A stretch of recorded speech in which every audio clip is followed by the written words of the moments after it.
kita kan harus ada media, bukan saja signage, pengumuman gitu tentang satwa, asal usul satwa dan berada di mana saja, tapi kita memang harus menyiapkan salah satu kiper.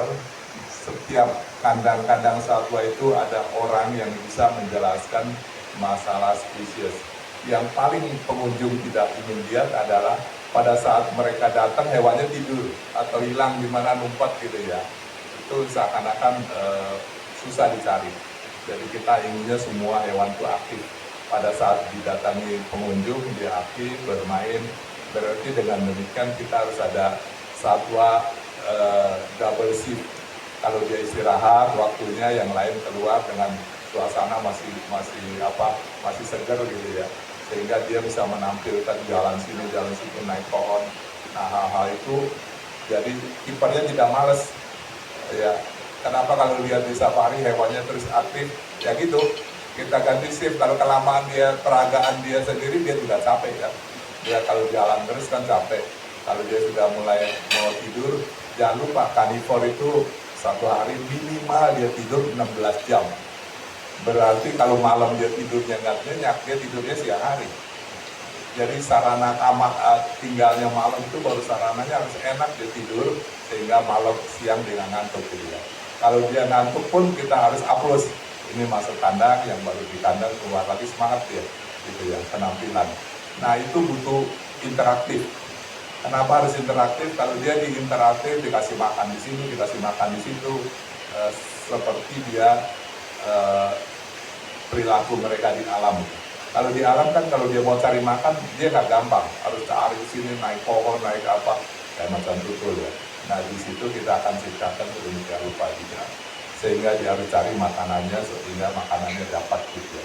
Jangan selalu ada disiapkan di satu tempat, tapi dia di beberapa tempat, dan ada juga yang bisa diberi makan oleh pengunjung sehingga dia aktif gitu. Itu tujuannya. Itu teknik-teknik itu yang untuk menciptakan sarana-sarana seperti yang tadi dipertanyakan gitu ya. Itu tekniknya. Menjadi zoo yang baik ada tekniknya menyebabkan itu menjadi baik. Nah, pertanyaan berikut tadi disampaikan masalah ini ya. Biaya untuk pakan ya, untuk pengelolaan ya. Nah, memang selama 3 tahun kami 2017, 18, 19, 20 waktu mengelola itu ya, terus 20 kena COVID. Itu pun saat COVID kami dibantu oleh wali kota Odet almarhum 150 juta kalau nggak salah itu, membantu untuk bisa mempertahankan hidup saja, nggak bisa membangun saat itu karena COVID ya. Tapi dari 17, 18, 19, dan 21 akhir itu kita sudah bisa membangun. Dana itu kita kumpulkan dengan membangun. Pasti akan saya sampaikan lagi kepada wali kota Farhan, jangan dulu pajak kita dikenakan setinggi mungkin, biarlah kita hit napas dulu. Dengan napas ini kan sehingga bisa menjadi lebih baik, nanti hasilnya kemudian sama-sama kita nikmati gitu. Itu akan kita ajukan pada wali kota sehingga dalam pembangunan ini waktunya bisa singkat dan kasih kita kesempatan bersama-sama, karena kalau ini berhasil Pemkot juga akan menghasilkan pajak yang luar biasa. Contoh Taman Safari Bogor ya, setiap tahunnya kita